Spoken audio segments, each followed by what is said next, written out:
weeknight from 9, I bring you 2 hours of unmissable, explosive debate and headline-grabbing interviews. What impact has that had? We got death threats and the bomb threat and so on. Our job is to do what's in the best interest of our country. You made my argument for me. My guest and I tackle the issues that really matter, with a sharp take on every story. I'm hearing it up and down the country. That was a beginning, not an end. Patrick Christie's tonight from 9 p.m. only on GB News, Britain's news channel.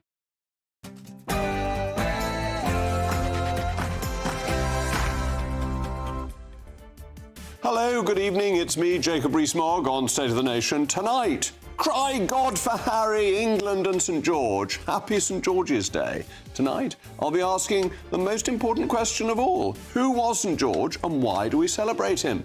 After a long game of parliamentary ping-pong of Olympic proportions, the Rwanda plan has finally received royal assent. Migrant detentions are set to begin within days. With today's very sad news, tragic news of 5 deaths in the Channel, will it be enough to stop the crossings? The United Nations agency has claimed climate change is damaging your mental health, contributing to depression and anxiety. But is this more climate alarmism? And if it isn't, surely a good old-fashioned British stiff upper lip will do the job. Plus, Thames Water is once again trying to push the consequences of its disastrous business decisions onto you, the consumer. But in a truly capitalist society, Thames Water must simply be allowed to fail. State of the Nation starts now.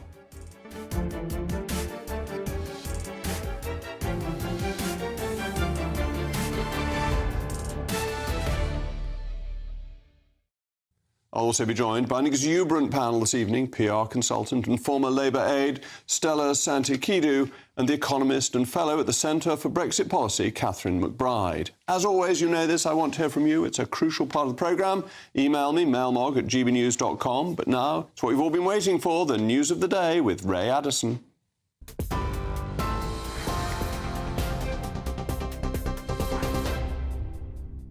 Thanks, Jacob. Good evening. I'm Ray Addison in the GB newsroom. Our top stories. The Prime Minister says the government will increase defence spending to 2.5% of GDP by 2030. During a trip to Poland, Rishi Sunak said the budget will reach £87 billion by the end of the decade. Addressing troops, he also said the UK defence industry will be put on a war footing. Mr Sunak called the plans the biggest strengthening of our national defence in a generation. As Churchill said in 1934, to urge the preparation of defence is not to insert the imminence of war. On the contrary, if war was imminent, preparations for defence would be too late. I believe we must do more to defend our country, our interests and our values. So today I'm announcing the biggest strengthening of our national defence for a generation. We will increase defence spending to a new baseline of 2.5% of GDP by 2030. That announcement comes as Rishi Sunak warned that President Putin will not stop at the Polish border if his assault on Ukraine is allowed to continue. Earlier, Britain pledged its largest ever package of aid for Kyiv, worth £500 million. During the Warsaw trip, the Prime Minister has been holding talks with the leaders of Poland, Germany and NATO, warning that the defence of Ukraine is essential to our joint security. Ukraine's President Zelensky has welcomed the package, which includes long-range missiles, armoured vehicles and boats. Well, on the day that 5 Channel migrants died off the French coast, including a 4-year-old child, GB News can reveal that more than 250 others have crossed to the UK. A small boat got into difficulties off Wimereux Beach near Boulogne before 2 a.m. A number of other migrants were rescued, with at least one now critically ill in hospital. 5 other small boats have now been received by Border Force and the Dover lifeboat, with migrants transported to the processing centre in Dover Harbour. A further 2 boats were seen heading towards UK waters. Well, police say they were faced with violence at a St George's Day event in Whitehall this afternoon when a group tried to force its way through a cordon. Mounted officers on horses needed to intervene when the group broke through a police barrier. The force earlier said it expected some, quote, far-right groups and groups linked to football clubs to attend the event. Police say 6 people have been arrested. For the latest stories, sign up to GB News Alerts by scanning the QR code on your screen or go to gbnews.com/alerts. Back now to Jacob.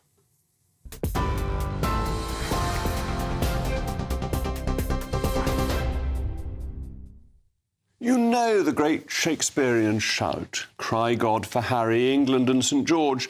But why St George? How did we come to have this great devotion to a particular Roman saint? Well, the reason is medieval devotion. In the medieval period, people had a personal relationship with their saints. They felt that they were intervening in their daily life, day by day, as a regular occurrence. And if they were let down by their saint, if they prayed, they asked for the intercession of a saint, and the saint didn't oblige, they'd get quite cross. So people had treasured relics of saints, and if their prayers weren't answered, there are reports of them throwing them on the floor and stamping on them because they were cross, like a toddler with a saint who hadn't obliged. And St George becomes the patron of England because he's seen, or was seen, to have delivered. Some people believe that William the Conqueror had the banner of St George when he came over at the Battle of Hastings in 1066. But he was certainly thought to be present early in the Crusade, so at the Battle of Antioch in 1098 and at Jerusalem in 1099. St George was there urging on and indeed rescuing the English or indeed the Norman forces. So the inspiration of the saints is crucially important, and the invocation carries on. So at Sluis in 1340, Crécy 1346, in Poitiers 1356, and famously Agincourt 1415.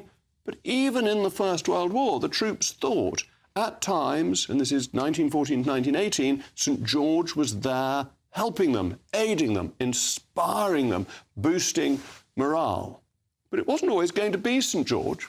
St George wasn't the first patron saint of England. Before him, it was St Edmund the Martyr, a 9th century East Anglian saint who was killed by the Vikings, and St Edward the Confessor was a competitor for this important role. And it was really King Edward III who decided that it would be St George because he established his chivalric order, the Order of the Garter, which even to this day, to this year, makes announcements of new appointments on St George's Day, is still dedicated to St George. The king is still head of the Knights of the Garter, and Edward III set that up as his chivalric order.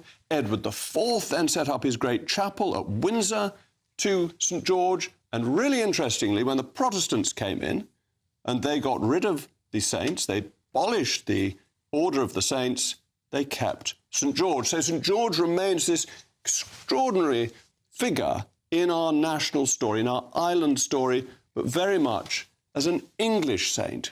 So who was he? Well, he's thought to have been martyred in about the year 300 under Diocletian, and his works were recorded in a very famous book, The Golden Legend, legend meaning story rather than fable, by Jacobus, jolly good name, Jacobus de Voragine, who was a medieval scholar.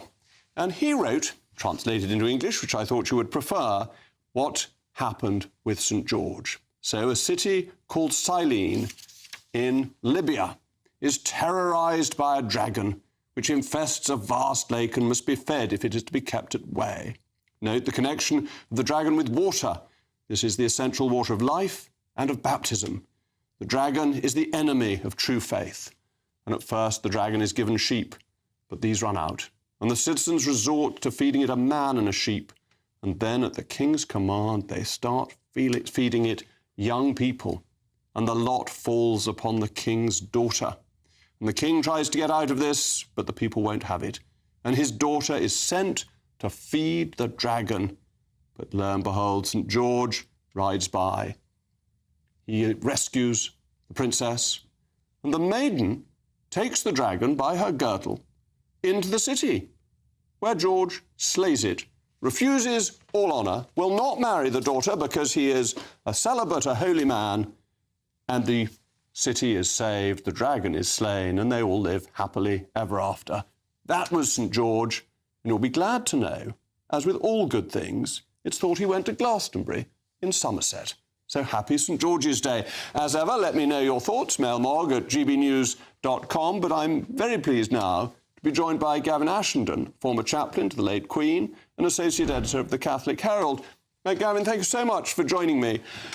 I find the medieval devotion to saints very touching. They had an extraordinary depth and richness of belief. think a lot of people don't understand the care that people take over finding a belief that works. People are much more pragmatic than we give them credit for. There's a terrible notion that the medieval years were years of superstition, but actually quite the opposite is true. If you look at the buildings, the art, the social care, the sense of community, they reached much far higher levels of sophistication than we're managing today. So it's something of a slander. But I think one of the things we need to give credit to our ancestors for is finding a way of living and loving and believing that worked and served them well. And there are so many things in medieval Catholic Christian England that one could be nostalgic for and look up for. And I think probably celebrating St. George's Day is one way of deepening that thirst. And the saints very much brought God closer to man, didn't they? That people felt that there were these people who had lived, had done real things, and that they were a link between this world and the next world, between the divine and the human, the mortal. Yes, the way the world works as we experience it, we all need patrons and influential friends who can add some leverage to our cause. And this is true in this sort of horizontal level of time and space. But the moment you have a sense of the reality of life and love and the spirit beyond time and space, one recognizes the same thing is true. Not because you want it to in some sort of Feuerbachian projection, but simply because when you practice that kind of praying, it appears to work. I remember meeting an early monk who influenced me on my journey from Protestantism to Catholicism, talking about life as a sort of an arena with those who are alive on the pitch, so to speak. But if you've ever tried playing a football match without an audience, without a crowd to support you, the thing really falls quite flat, and the crowd can sometimes turn the whole event one way rather than the other. And he was saying, look, when I die, do talk to me, do invoke me, do ask for my prayers, because I shall be part of the crowd of saints in heaven cheering you on, and you'll see the difference. And he's absolutely right. With both his prayers and some prayers of some other very special, holy, competent people, my life has been greatly helped.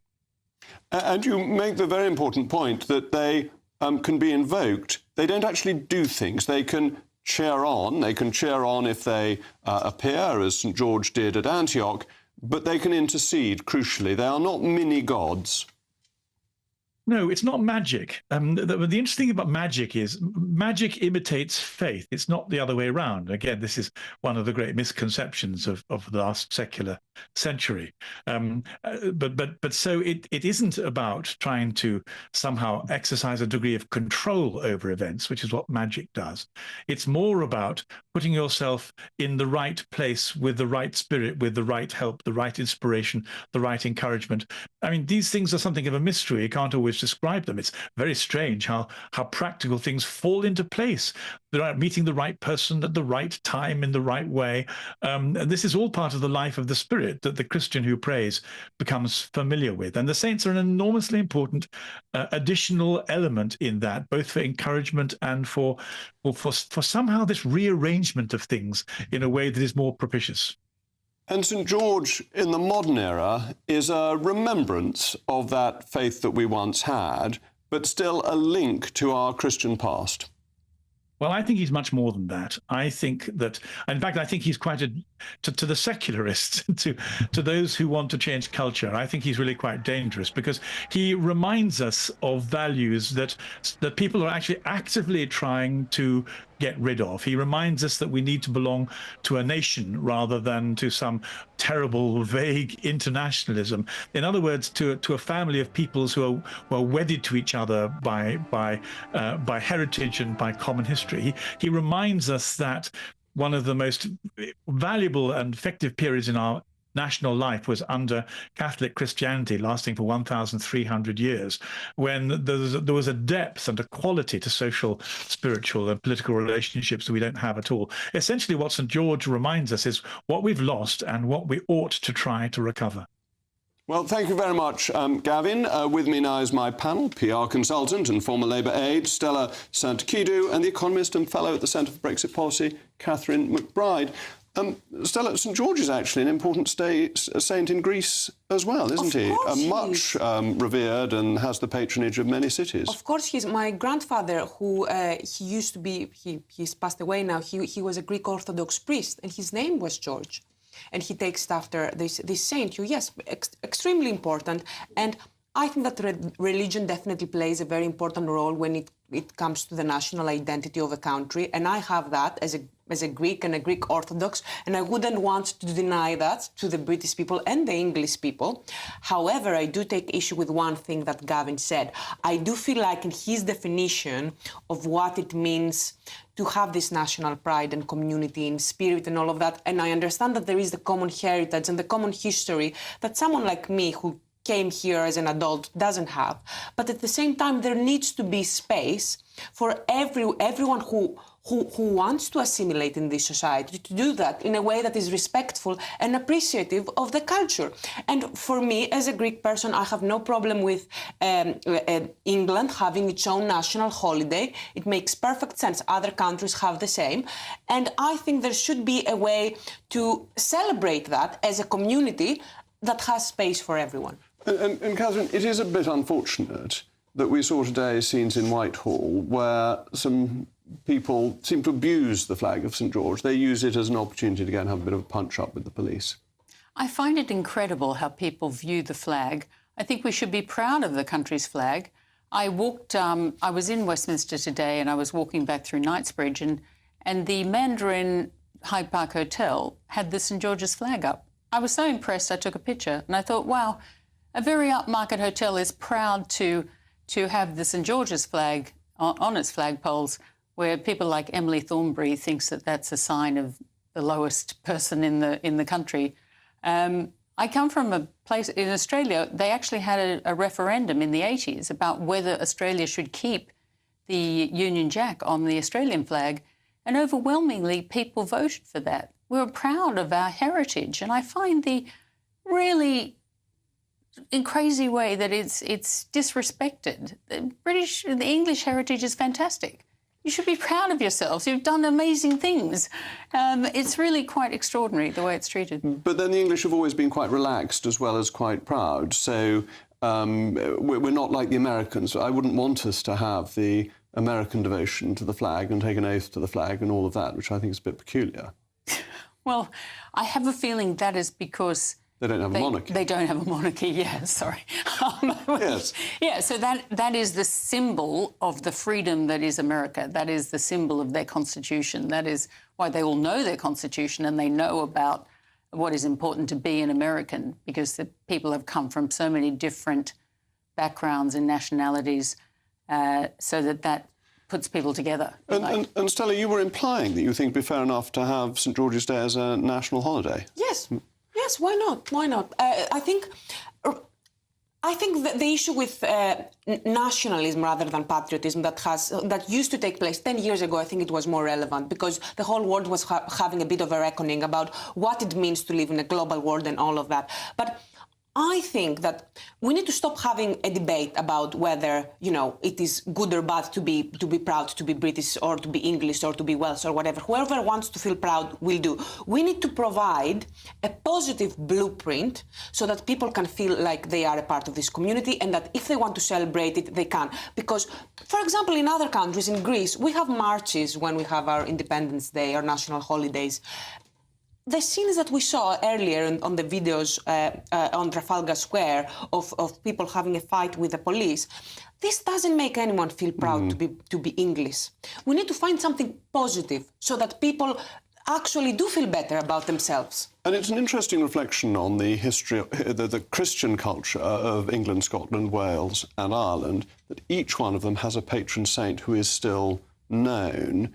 Whereas actually most of the other saints are forgotten. It's the one area where patron saints are still important. I feel like the saints in the UK, they have been very politicized. I think perhaps because atheism was very prominent and controversial at the same time, maybe during the 90s and the early 90s. I think that is the difference when I'm looking at the UK and other countries like in Greece.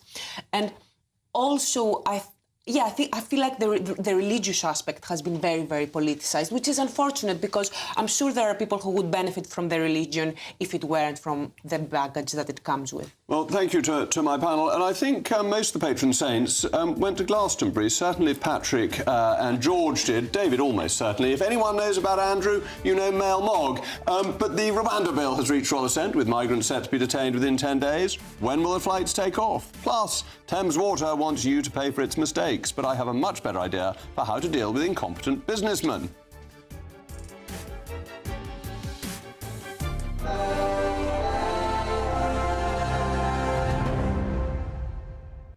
This is GB News, Britain's news channel. In every corner of the world, people celebrate English tradition and values as members of the Royal Society of St George. Yet here in England, branches are closing as membership dwindles. I feel that in this country, St George is all but dead and buried. Until recently, Stephen Warden from Wigston was president of the Leicestershire branch. Despite spending £1,500 of his own money advertising, he couldn't find enough members to keep it running. I did everything humanly possible to get new members into the branch from the local environment, but they were just not interested in joining. He thinks changing demographics and declining interest in the society's values contributed to disappearing membership. But he also blames political leadership at national and local levels. Stephen claims his proposal for a St George's Day parade was repeatedly rejected by Leicester City Council over 10 years. A celebration is planned for St George's Day, but like most cities and towns, no parade will pass through the streets. A Leicester City Council spokesperson said, "Leicester's annual celebrations of St George's Day have been organised and funded by the City Council for many decades, and they remain an important part of the city's festival calendar." Some in Leicester say they would like to see more done to celebrate England's patron saint. I think it's a sign of patriotism. I think it helps the country. We celebrate a lot of religious festivals here. People forget, I think, what is important to England. Maybe it's been sort of jumped onto with the wrong crowd, but I think nowadays it's just completely different. Back in Wigston, St George's Cross flies above Stephen's home. It makes me feel good because I know at least I've not forgotten St George if everybody else has. Every Sunday from 11, join Michael Portillo. There'll be topical discussion, looking at the week before and the week to come. So kick back and relax at 11 a.m. on Sundays on GB News with me, Michael Portillo. GB News, the People's Channel, Britain's news channel. Every Saturday, 10 till 12, we'll bring you all of the news that you need to know. We'll also remind you that there is so much to smile about. It's my favourite time of the week. I get to relax, enjoy some light-hearted stories, and let Ellie teach me about fashion too. That's Saturday Morning Live, every Saturday, 10 till 12. Only on GB News, Britain's news channel. Good afternoon, Britain. Good afternoon, Britain. Weekdays from midday, we bring you the most compelling stories from across the United Kingdom. And why it matters to you. From your doorstep to our inbox. That's right, we want to hear from you. Good afternoon, Britain. Only on GB News, the People's Channel, Britain's news channel.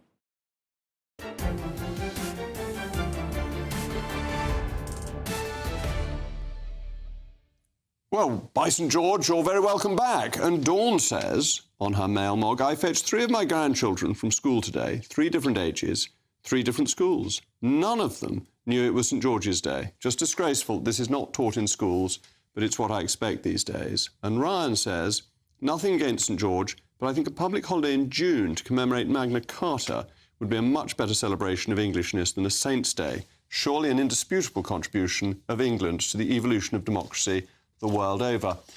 We used to have a bank holiday for Empire Day, which I wouldn't be entirely opposed to because, whisper it quietly, it is also my birthday, so that would be very gratifying from my point of view. And I ought to thank Christopher Stace for his excellent biography of St George, which I was quoting from earlier. We are approaching the 2nd anniversary of the moment the original Rwanda deportation flights were meant to take off. And here we are, after obstruction from the European Court of Human Rights, a decision from our own Supreme Court, and more than 4 months with 5 attempts at wrecking amendments from their lordships, the Rwanda plan has finally reached royal assent. Earlier today, it was revealed very sadly that 5 people, including a child, died crossing the channel. All too often, we are told that the issue of small boats is a distraction. This tragic news goes to show how serious the matter is, indeed, a matter of life and death. So with the plan now having reached Royal Ascent, and with detention set to begin in a matter of days, when can we expect flights to take off? The Prime Minister has said by July. But my panel is still with me, PR consultant and former Labour aide, Stella Santikaidu, and the economist and fellow at the Centre for Brexit Policy, Catherine McBride. Catherine, is it now all going to go swimmingly? I sincerely hope so. I think it is a very good idea. Obviously, they're not going to get as many people onto those planes as they were hoping to, but it's got to try and get people out of stopping to take the crossing. The crossing is incredibly dangerous. And if it wasn't for the lifeboats and our own Coast Guards meeting the French Navy, who escorts them to the halfway line, which they shouldn't be doing, and we shouldn't be paying them to do that, many, many more people would have died in the Channel. Yes, and if this works, we will stop this evil trade of the people smugglers.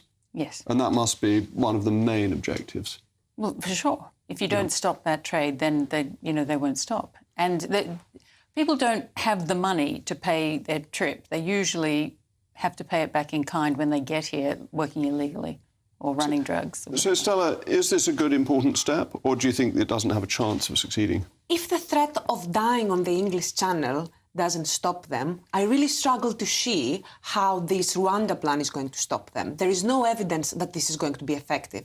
As Stephen Kinnock said, the shadow immigration minister, this plan is not only criminally expensive, it is also completely unworkable. We can't even find an airline that will transport these people because airlines have been advised that they may be in breach of UN international law if the flights take off. But we've got the RAF, so we can get the RAF to take them if necessary. I just wonder whether your argument on that is correct, that people do take risks that they think may be fatal. But if they know that what they want to achieve will be impossible, then it's a different question, isn't it? It's not the same that if you take a small boat trip and you know it's dangerous and there is a risk of death, you tend to think that will be other people. And we all do that in our daily lives when we take risks, when we do things. If, on the other hand, you know that even if you get across successfully, if you get caught, you won't end up in England, you'll end up in Rwanda, that's a very different calculation. I struggle to see how this is a different situation because this is a business model, right? You have people who are desperate to come here, they are willing to pay, and then you have people who will be bumping up the price, the more difficult we make it for them, and the more dangerous.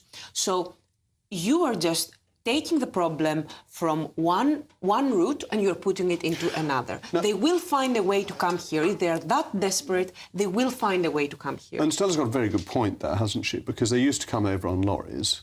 And eventually the security was improved at Calais and they stopped being able to come over on lorries and they shifted to small boats. That you squeeze the balloon, but the people who really want to come here will try and find some other route. But you then squeeze it further. When the Australians cut this off, first they pushed the boats back, they didn't allow the boats to land. And secondly, if you did come illegally, because people also flew in and then tried to claim asylum without filling in the forms, which you do at every Australian embassy around the world, then they were put on a blacklist, never allowed to come to Australia. And once people knew that was going to happen to them, they stopped coming illegally and they started filling in the forms. You have to give people an alternative route. And we have, for people, refugees, genuine refugees from both the Ukraine and also from Afghanistan. And we have, the statistics are published regularly. So the real ones are coming in properly, filling in the forms in the country or in a safe country. And the ones who didn't do that, we know already they're probably not genuine refugees. And that is a problem. There's a lot of fraud in people saying that they're from Syria and Afghanistan when they're not, and saying that they have converted to Christianity when they haven't. And that we've set up systems that give people perverse incentives. It is a very bad PR for the real refugees, and it is a shame because there are people who are in genuine need.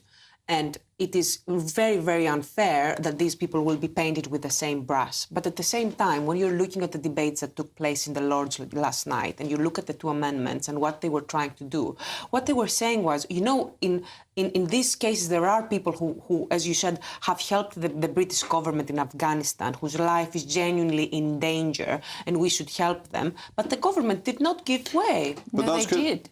They did. There is a program to bring those people in. Yes, but there is no trust in the government that this is actually going to happen. It has happened already. We've brought them in. We've brought over 20,000 people in who worked for us in Afghanistan. It clearly hasn't been enough. There is clearly a lot of concern that there will be other people who will be genuine refugees from these areas, a lot of whom will have helped the UK government, who will not be caught by this safety net. No, they have other routes to come in, and they don't have to come in illegally. The Lords' amendments were straightforwardly wrecking amendments. The point of the bill was to say, as a matter of judgment, Rwanda is safe. And safety is not a matter of fact, as the judges have tried to pretend. It's a matter of judgment. The government thinks it's safe. That seems to me to be a reasonable judgment to make and to legislate for. All the amendments were designed to get the lawyers back involved, to say that there's a reason to change this judgment for these people and those people, or because this committee hasn't thought. So I thought their lordships were talking baloney, frankly, when they were saying they weren't wrecking amendments, they were just doing these very modest things. No, they weren't. They were cleverer than that. Well, there may well have been some parliamentary manoeuvre going on there, but I think it is perfectly justifiable when you look at the bill as a whole and what it is trying to achieve. And the Lords had their arguments with this bill from the beginning, as did a lot of other politicians. And I think that the initial point of the entire plan, I think, needs to be scrapped because it is unworkable. I want to take it slightly further. Don't we actually need to change the whole basis for refugee claims? That we have a system based in the 1950s when it was much harder for people to move. And there's been a calculation, I think it was by the Centre for Policy Studies, that 700 million people would technically be able to claim asylum in the UK. And this is just crazy. And this is not a system that is workable for any Western nation any longer.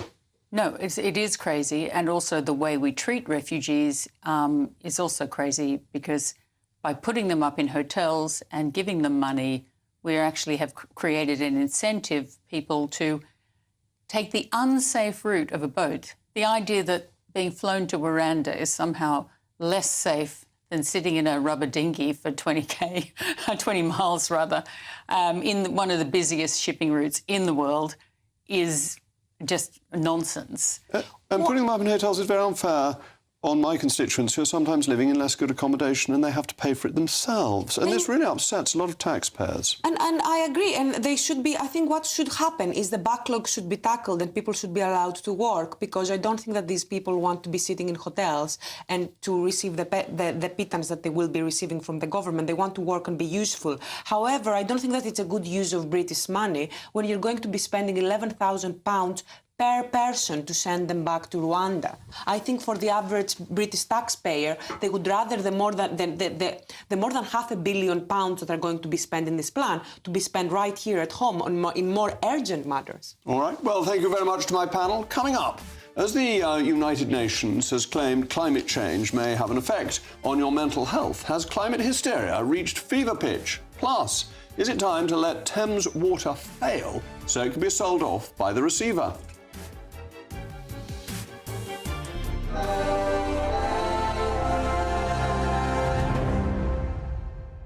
Hello, good evening. Welcome to your latest GB News weather update. It will stay dry, but it will be quite a cold night tonight.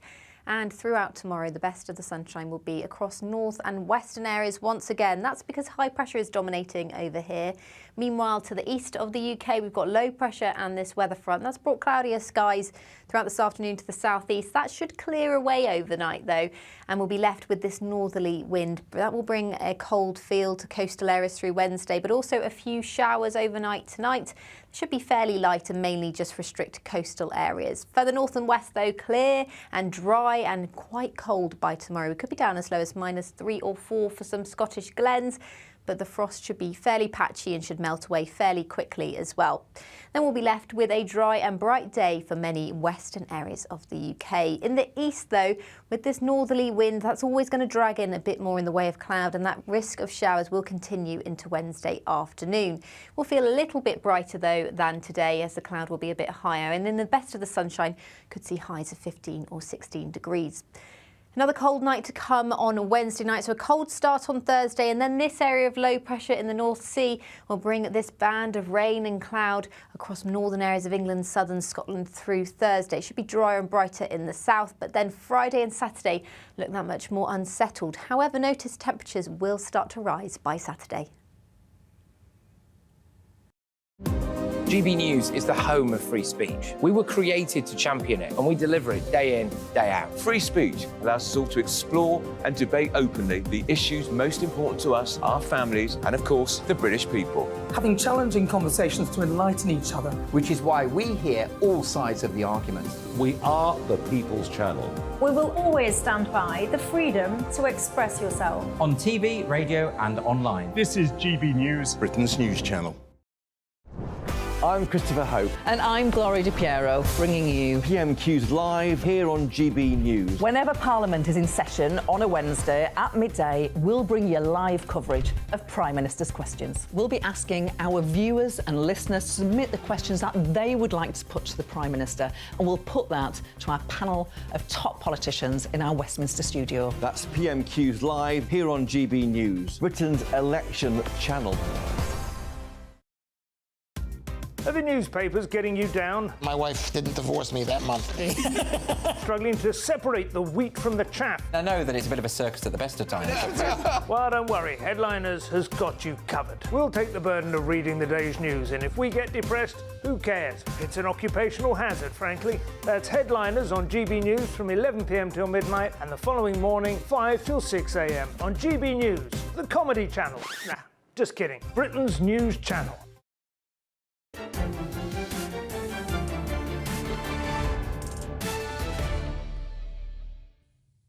It's no secret that I'm not a fan of the United Nations and its climate change hysteria. Last week, I criticised its climate change chief, Simon Steele, for claiming we had 2 years to save the world. The climate hysteria hasn't stopped there. Now, a UN agency, the International Labour Organization, has issued a report suggesting climate change is bad for your mental health. While it makes some scientific points about excessive heat contributing to conditions like anxiety and depression, it also claims people may feel distress from loss of hope for the future of their community. But surely it's institutions like the UN harping on about having 2 years to save the world that contribute to this apocalyptic trepidation. Well, my panel is still with me, PR consultant and Labour aide, Stella Santakidou, and the economist and fellow at the Centre for Brexit Policy, Catherine McBride. Stella, they're trying to get us going, aren't they? They're creating what they're worried about. I don't know, because when I first saw the headline, as I told you previously, I thought, is this just people who are very anxious about climate change and they're working themselves up? But no, it seems like it is that what is actually happening is there are natural disasters and people who are involved in this, either because their communities are destroyed or affected by them, or because they have to go in and help other people with rebuilding their communities.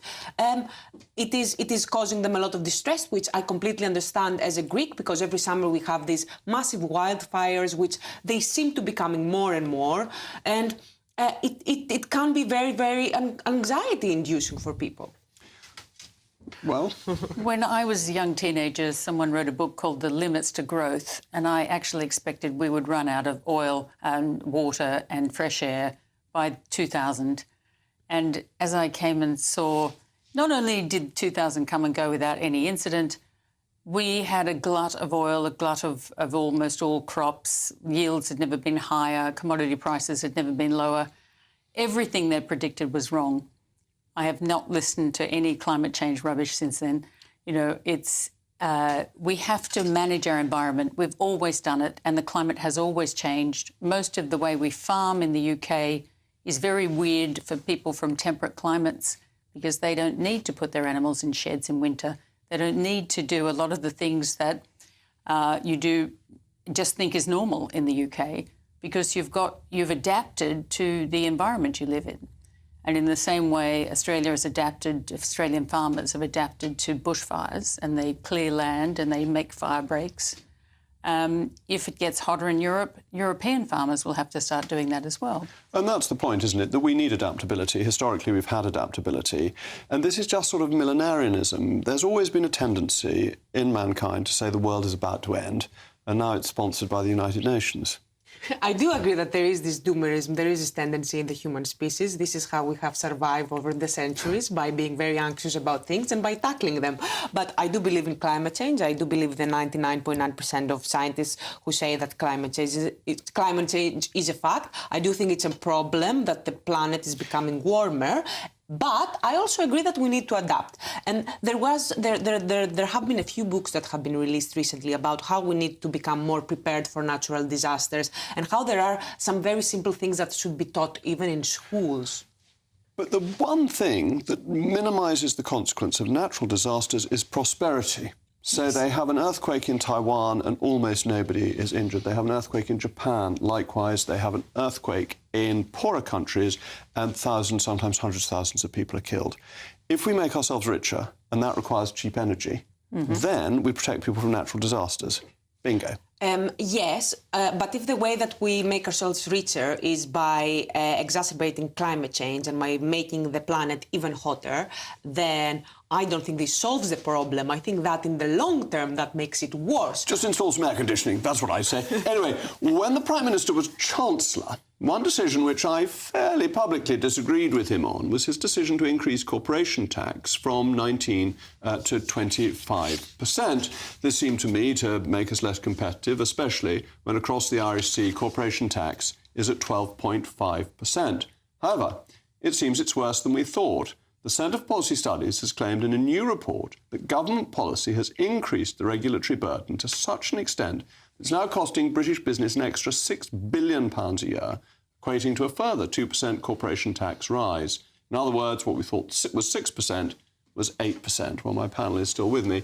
Catherine, regulation is something governments can get rid of for free. Why don't they? It's a very good point, and one that Kemi Badenoch actually made a very good speech and said that most people in Parliament, and maybe not yourself, just see their job as adding more regulation. But I think a lot of the public, like if something goes wrong, they think the government should do something about that without realising that every time that happens, that's another level of regulation, another cost, another compliance officer, another, you know... But Kemi's in the same category because she had the ability to get rid of all that European law with the Retained EU Law bill, and she didn't. She let the bill be completely watered down. Well, that's probably true. Though she did make a very interesting bit at the end of that speech about where the British got their money from. And it was not only, you'll be happy to know, by bringing together raw materials from all over their empire, but what they did is they had abundant, cheap energy from coal, so they could use all those raw materials to make interesting things, and they had an affluent demand, an affluent population to sell those things to, which they didn't have in the places where the raw materials came from. I mean, it is dangerous, isn't it, that whenever something goes wrong, everyone says, well, why wasn't there a regulation to stop that? But actually, if you want freedom, you have to have freedom to make mistakes. Sure, have freedom. Look, as a Greek, I'm not going to tell you that I like bureaucracy or that I think that red tape is a good thing. I do think that to grow, you do need to have businesses, to let businesses basically innovate and all of that. But when I look at the US, for example, when they have less regulations than here in the UK, and some of the results there, you're looking at microplastics, for example, and now there are studies that show that clearly microplastics in the water are linked to cancer. What are you going to tell to women, for example, in the US, who are now not able to have children because of the thing that existed, because of the substances that were added to the products that they used? What are you going to tell to British women, that you want the same fate for them? Well, but the US actually has a lot of regulation, and it also has an extremely litigious system, so that if people do things that poison people, they get sued out of existence. Yes, but now it's too late, and they are being sued. They are being sued, but it's too late for so many people in the US. It's now too late. They are already sick. But that's true here, that we can't regulate things that we don't know are dangerous until after they're dangerous. And there are some things... It does prove the point that regulation is not always bad. Not always bad, but we regulate an awful lot of things that are perfectly safe. That's the problem. Oh, if you look at the details of regulations, and we regulate light bulbs, what type of light bulb can you sell? Not because they're dangerous, but because we don't want them to use much electricity. We regulate kettles and hoovers and on we go, not because they're dangerous, but because we want people to behave in a particular way. I guess for me, the government should not be ideological about regulations. It should sit down and have a very pragmatic view about what is needed and what the people actually want. And I do think government after government has been saying that they will make regulations better, they will cut red tape. They haven't managed to achieve that. Something needs to be looked at, especially when it comes to public services like the NHS. Well, you certainly see this in financial investments, where everyone expects the regulators to make sure that you're not defrauded. You know, that is important, that the businesses are real, but instead they also try and prevent you from making a bad mistake. Well, they try and stop you lending money to somebody who may drill an oil well, because they don't like that. Well, that's also, and then they complain about our costs going up because we don't have the cheap energy we used to have. You know. Well, thank you, my brilliant panel. Coming up next, Thames Water is trying to pass on all of its disastrous business decisions to you, the consumer. But will it get away with it? Plus, the government debt crisis worsens as the office budget responsibility gets another forecast wrong. What a surprise.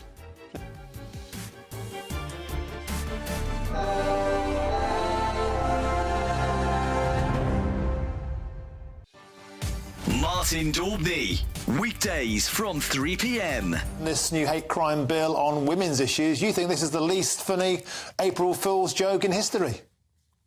Yeah, although the Scottish Government and the Scottish Police do seem to be trying to make a bit of a joke of it when, you know, their campaign Hate Hurts is fronted by a hate monster who's a sort of cuddly, bright red Muppet-style thing.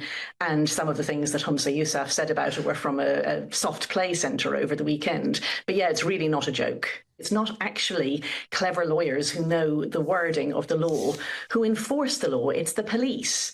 And the police have basically not been trained on this at all. There's a 2-hour online training course they're meant to have done, and lots of them haven't already done it.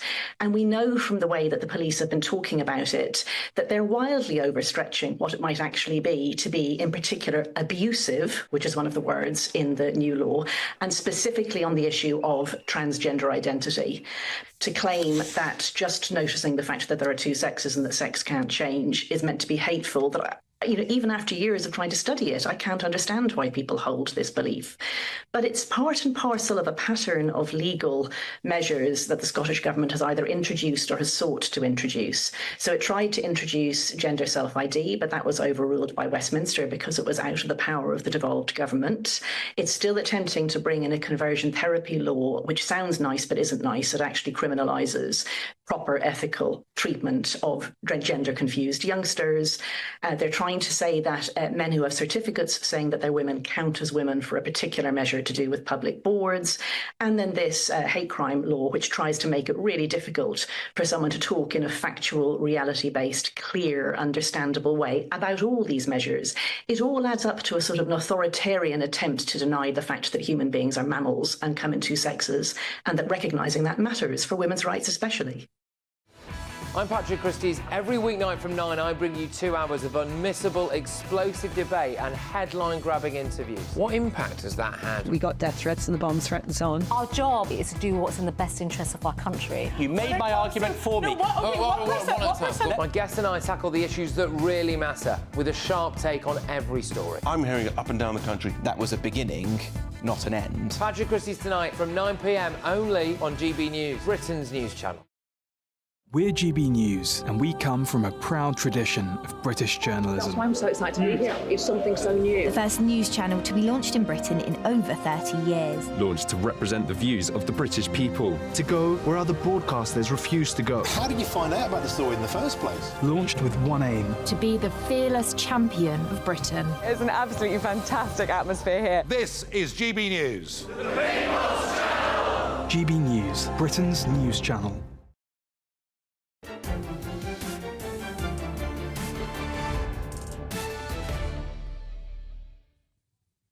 Thames Water is once again proposing to charge you more money to make up for its disastrous business errors. The water company currently sits on a mountain of £15.4 billion of debt and has proposed the regulator Ofwat to increase its charges by 44% in real terms over the next 5 years to its 16 million customers.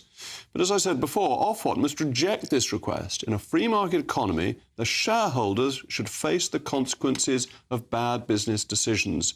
Thames Water's case, these price rises are not to pay for future investment, but to pay for its excessive debt that was taken on to pay out dividends when interest rates were low.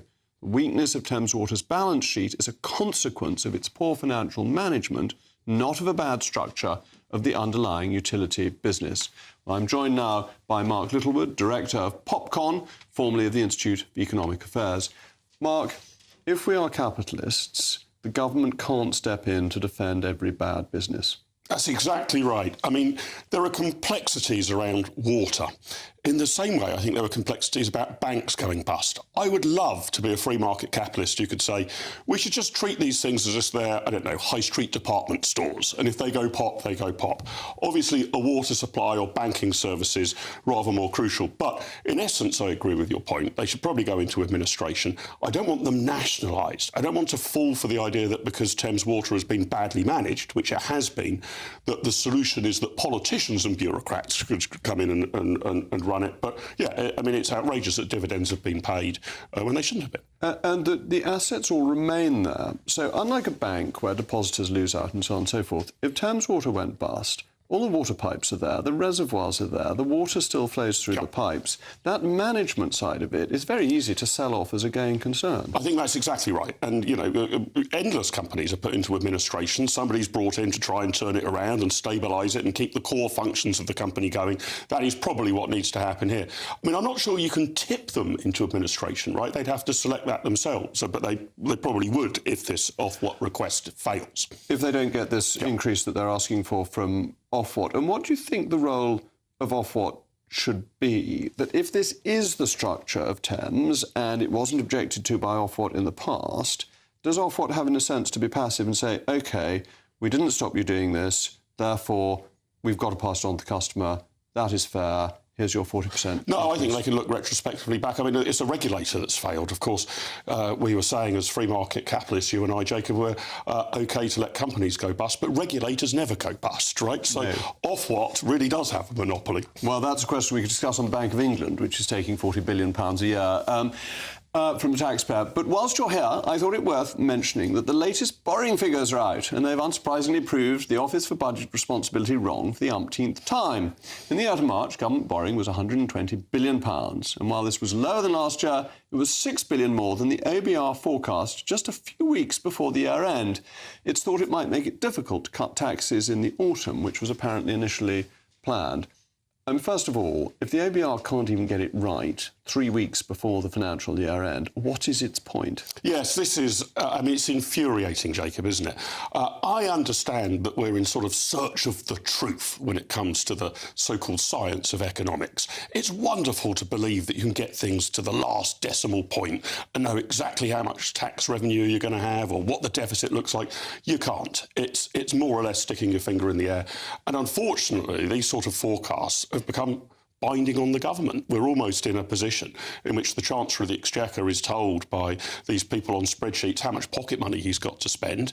And this might well make it difficult for Jeremy Hunt to cut taxes in the future because the debate that we have is around these numbers as if they're sort of, you know, tablets from God rather than guesses. Though, actually, that's quite a good defence of the OBR, that you're saying that they're being asked to do something that is fundamentally impossible.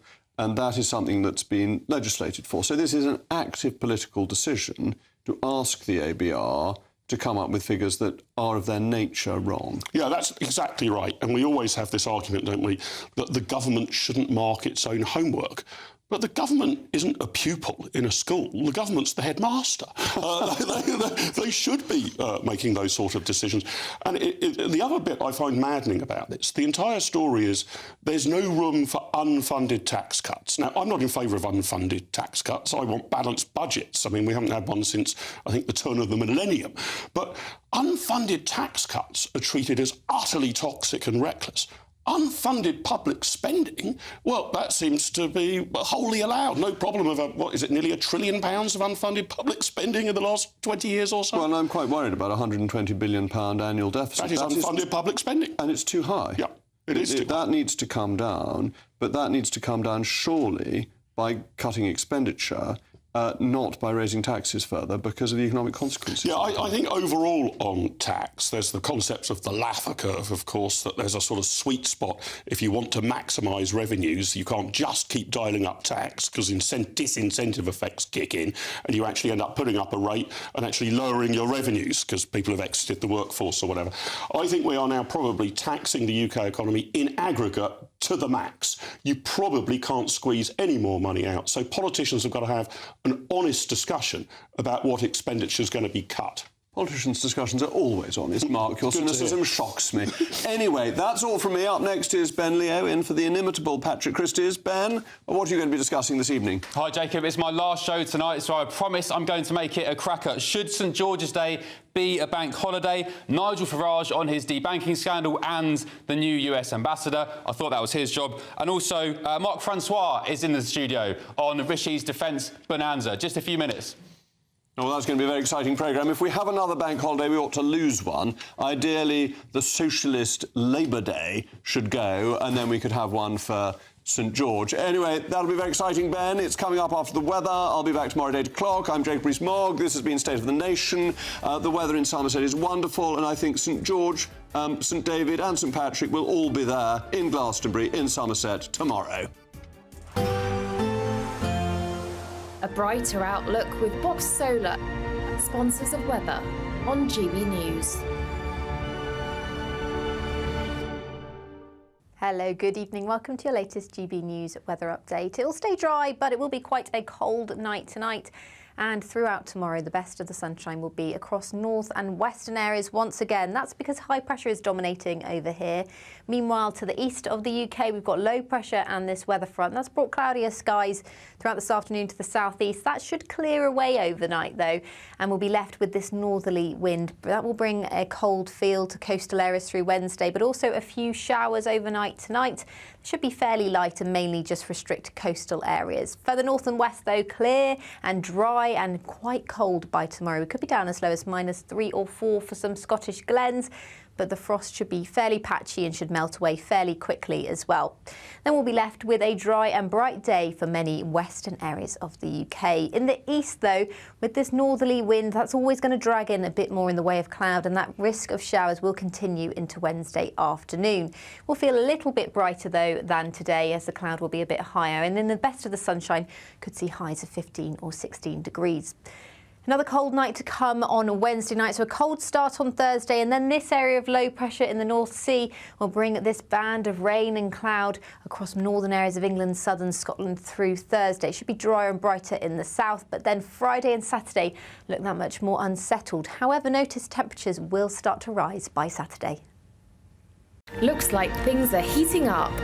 Boxed boilers, sponsors of weather on GB News.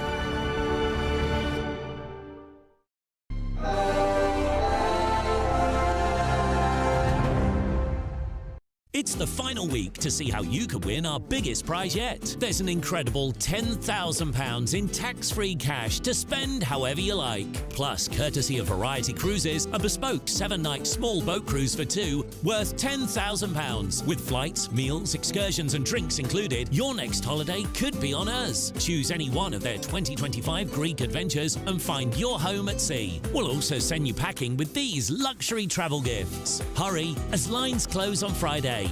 For another chance to win a prize worth over £20,000, text WIN to 63232. Text costs £2 plus 1 standard network rate message. Or post your name and number to GB04 PO Box 8690 Derby DE1 9TT. UK only. Entrance must be 18 or over. Lines close at 5 p.m. on Friday. Full terms and privacy notice at gbnews.com/win. Please check the closing time if listening or watching on demand. Good luck. Join me, Neil Oliver, every Sunday night at 6 p.m. on GB News. And if an hour is not nearly enough for you, go to gbnews.com for special extended episodes online every Friday at 9 p.m, where we can truly get into the nitty-gritty of what's going on. GB News, Britain's news channel. If you want your news to be straight talking, this is a nightmare for the Conservatives again. Down to earth. It's not just Nottingham where this is happening, is it? And most importantly, honest. Hard-working, middle-class taxpayers, they'll get their book thrown at them. Then catch me, Martin Daubney, Monday to Friday, 3 till 6 p.m. on GB News, Britain's news channel. Every Saturday, 10 till 12, we'll bring you all of the news that you need to know. We'll also remind you that there is so much to smile about. It's my favourite time of the week. I get to relax, enjoy some light-hearted stories, and let Ellie teach me about fashion too. That's Saturday Morning Live, every Saturday, 10 till 12. Only on GB News, Britain's news channel. GB News is the home of free speech. We were created to champion it, and we deliver it day in, day out. Free speech allows us all to explore and debate openly the issues most important to us, our families, and of course, the British people. Having challenging conversations to enlighten each other. Which is why we hear all sides of the argument. We are the People's Channel. We will always stand by the freedom to express yourself. On TV, radio and online. This is GB News, Britain's news channel. Good afternoon, Britain. Good afternoon, Britain. Weekdays from midday, we bring you the most compelling stories from across the United Kingdom. And why it matters to you. From your doorstep to our inbox. That's right, we want to hear from you. Good afternoon, Britain. Only on GB News, the People's Channel, Britain's news channel. I'm Martin Daubney. This is GB News, Britain's news channel.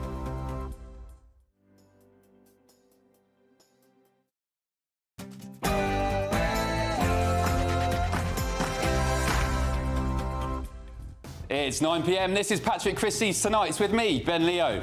Happy St. George's Day! It's time to end the shame and make St George's Day a national bank holiday. Damaging for the BBC? Well, you can't have the fact that one of the most trusted men in Britain turns out really to be not worthy of that trust. We're still suffering. Parents of the person at the centre of the Hugh Edwards scandal have slammed the BBC in the wake of his resignation. And Nigel's debanking latest. He's taking them all to the cleaners. Oh, and just who's been appointed our new ambassador to the US. Meanwhile, my urgent warning to Britain. Al-Qaeda's top terror chief in the UK could be released from prison in just a matter of weeks. And... No, I'm not particularly proud to be British. I'd rather be French. What to do with self-loathing Britain haters like that? Tomorrow's newspaper front pages are on the way too, and my top panel are ready to go. Tonight, I'm joined by political commentator Esther Kraku, Conservative MP for Romford Andrew Rosendale, and author and broadcaster Amy Nicole Turner. Strap yourselves in, let's do this.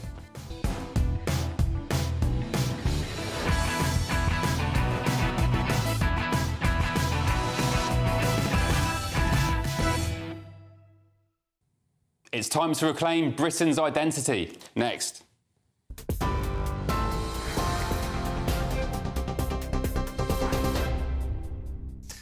Good evening, I'm Ray Addison in the GB newsroom. Our top stories.